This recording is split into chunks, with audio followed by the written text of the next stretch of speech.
Chers sujets du royaume de France, chers amis chevaliers, bienvenue sur la chaîne de l'aventurier catholique à bord du Deneb qui sort de chantier. Hier et avant-hier, nous avons procédé à la pose d'un bimini, d'un taux fixe soudé sur les balcons arrière qui nous procurera de l'ombre en navigation. Auparavant, j'étais contraint de poser une bâche avec des bouts de bois, des bouts de fil et d'essayer de la faire tenir vaille que vaille. Alors c'était pas évident au près, c'était pas évident dans le vent un peu fort, c'était même pas évident du tout et on avait très peu d'ombre, à moins de se mettre à l'ombre des voiles, ce qui n'était pas toujours très pratique.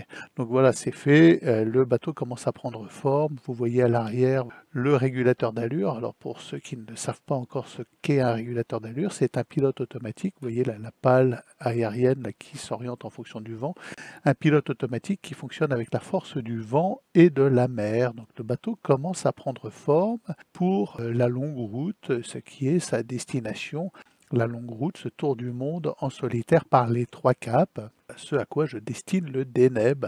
Alors évidemment, cela ne se fera peut-être jamais, compte tenu de l'évolution dramatique de la situation mondiale, de la catastrophe française à laquelle nous assistons impuissants sous la férule diabolique et dramatique de M. Macron et de ses séides. Il y a 30 ans, nous lisions 1984 en nous disant « c'est impossible, c'est une dystopie qui ne peut arriver, qui ne pourra jamais être en acte » et pourtant, eh bien, elle se déroule aujourd'hui sous nos yeux.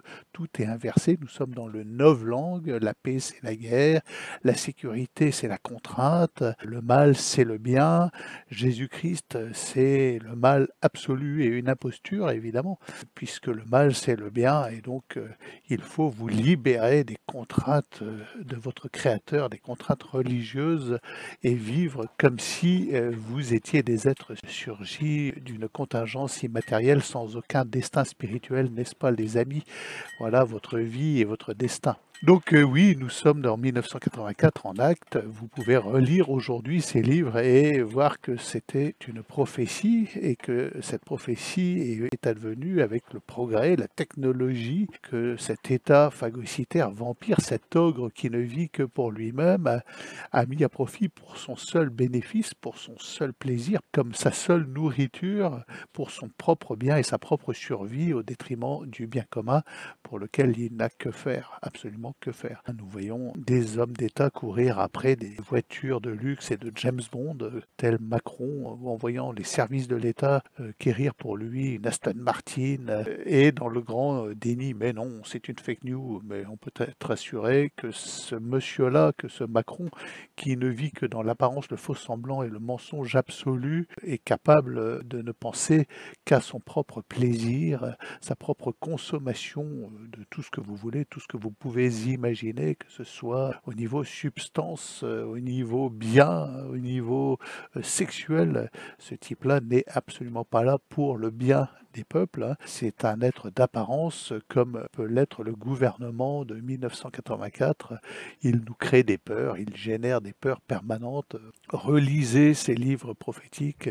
Peut-être que d'ici 3 ans, nous serons allés si loin dans la dystopie que les bateaux seront contraints à rester sur des terre-pleins et nous serons tous confinés pour notre bien sous n'importe quel prétexte, que ce soit sanitaire, écologique ou ce que vous voulez. Déjà, la navigation en Méditerranée se réduit, l'espace où l'on peut se sentir à peu près libre, mouillé dans des calanques est réduit comme peau de chagrin. Dernièrement, une navigatrice a pris une amende de 5 000 € pour avoir mouillé à la lisière d'un champ de Posidonie, ces algues que l'on considère comme maintenant des réserves naturelles. On peut être assuré que les espaces de liberté vont se réduire comme peau de chagrin, que ce soit en Méditerranée et bientôt en Atlantique, dans le Pacifique, partout sur la planète. C'est une gangrène qui avance de manière exponentielle et peut-être que le dernier espace de liberté finalement, ça sera de partir sur un voilier autour du monde sans escale. Alors, je ne vois pas affronter non-stop les 40e rugissants. Il y aura peut-être des espaces plus calmes et plus accueillants. Les Alizés remontés par les Açores, peut-être qu'on trouvera encore des espaces de liberté par là. Qui sait, je ne sais pas. Voilà, peut-être que posséder un voilier n'est pas un luxe aujourd'hui. Je n'ai pas de boule de cristal pour lire l'avenir.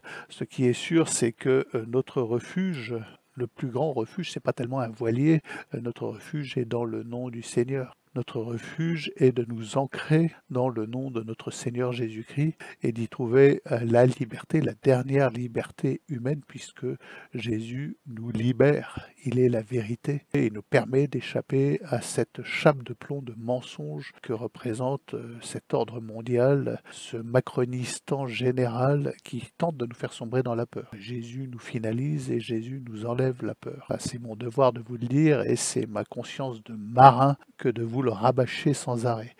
Alors pour cela, j'ai aussi besoin de votre aide. Je vous rappelle qu'il y a un lien Tipeee dans la description que je vais vous mettre en avant. Je n'hésite pas à le faire car je considère que mes vidéos quotidiennes et mes navigations sont un travail pour le règne social de notre Seigneur et que tout travail mérite salaire. Donc si vous pouvez donner un petit coup de main, n'hésitez pas. Les amis, je trouve que vous êtes aussi très peu nombreux à vous abonner, à proposer cette chaîne, à la partager. Donc n'hésitez pas à vous abonner, c'est gratuit et à demain peut-être.